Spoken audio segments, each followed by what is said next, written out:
पूजा के समाप्त होते ही प्रसाद बांटने की बारी आई। तब प्रसाद लेने के लिए वही बच्चा फिर दौड़कर वहां आया। इस बार करुणा का मन नहीं माना और उन्होंने उस बच्चे को पास बुलाकर उससे पूछा, तुम्हारा नाम क्या है? राजा। इतना ही कहकर वह बच्चा प्रसाद हाथों में लिए वहां से भाग गया और करुणा की नजरों से ओझल हो गया। भूमि पूजन समाप्त हो गया। सभी लोग अपने अपने घर चले गए।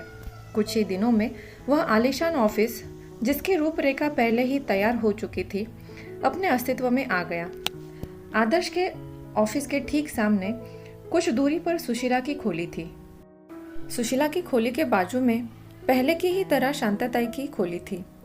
उनकी बेटी विमला को शांताताई ने उसके पति के अत्याचारों के कारण अपने ही साथ रख लिया था। सुशीला को केवल शांता विमला का ही सहारा था। विमला भी सुशीला और शांताताई के साथ मेहनत मजदूरी करके अपने बेटी को पाल रही थी। सुशीला और विमला दोनों ही पुरुषों द्वारा सताई हुई स्त्रियां थी। एक दूसरे के दुखों को बांटते हुए वह अपने अपने जीवन की गाड़ी चला रही थी। सुशीला पहले की ही तरह अब भी पूरा दिन काम करती रहती और राजा उसके आसपास घूमता रहता। वह कई बार आदर्श के ऑफिस के नजदीक भी चला जाता।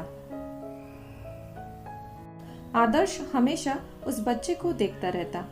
एक दिन हिम्मत करके जब ऑफिस में कोई नहीं था, आदर्श ने राजा को अपने पास बुलाया। ए बच्चे, इधर आओ। राजा उसके पास आया। तब आदर्श ने उससे पूछा, तुम्हारा नाम क्या है?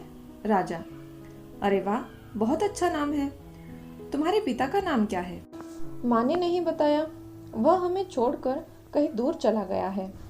यह सुनते ही आदर्श ने एक गहरी सांस ली और आगे पूछा, स्कूल जाते हो?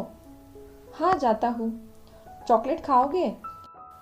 कहते हुए आदर्श ने एक बड़ी सी चॉकलेट ड्रॉज में से निकाली। नहीं, मेरी माँ मना करती है, मुझे नहीं चाहिए। कहते हुए राजा भाग गया। धीरे धीरे समय आगे बढ़ता गया। एक से बढ़कर एक टावर बनकर खड़े होते जा रहे थे। लोगों का आना जाना लगा ही रहता था। आदर्श के बनाए फ्लैट्स आराम से बिक रहे थे। इस समय लक्ष्मी माँ उस पर बहुत मेहरबान थी। दोनों हाथों से आदर्श नोट गिन रहा था। देखते देखते 10 वर्ष गुजर गए। उसके बाद अब फिर से एक नए प्रोजेक्ट की तरफ आदर्श के कदम बढ़ रहे थे। अगला प्रोजेक्ट शुरू करते करते कुछ समय बीत गया। इस नए प्रोजेक्ट को शुरू करने में आदर्श को काफी मशक्कत करनी पड़ी। खैर, वह बड़ा इंसान था। आखिरकार वह शुभ मुहूर्त आ ही गया जब वह प्रोजेक्ट जमीन पर शुरू हो रहा था। अब फिर से भूमि पूजन का दिन था। श्यामा और आदर्श पूजा में बैठे थे। पंडित पूजा करवा रहा था।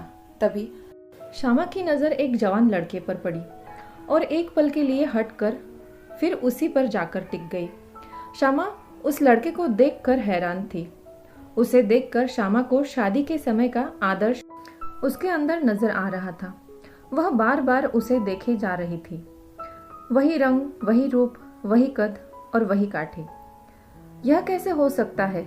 इतनी समानता? श्यामा का माथा ठनका। उसे भगवान के ऐसे चमत्कार पर कतई भरोसा न था। उसके मन में शक का बीज रोपित हो गया। अब पूजा में उसका मन नहीं लग रहा था। उसे डर लग रहा था कि पूजा खत्म होने से पहले यह लड़का यहाँ से कहीं चला न जाए। वह उससे बात करने के लिए बेचैन हो रही थी। पूजा खत्म होते से श्यामा उस लड़के के पास गई और उससे पूछा, तुम्हारा नाम क्या है? जी, राजा। पिता का नाम क्या है? जी, सुशीला। यही मेरी माँ और पिता का नाम भी यही है।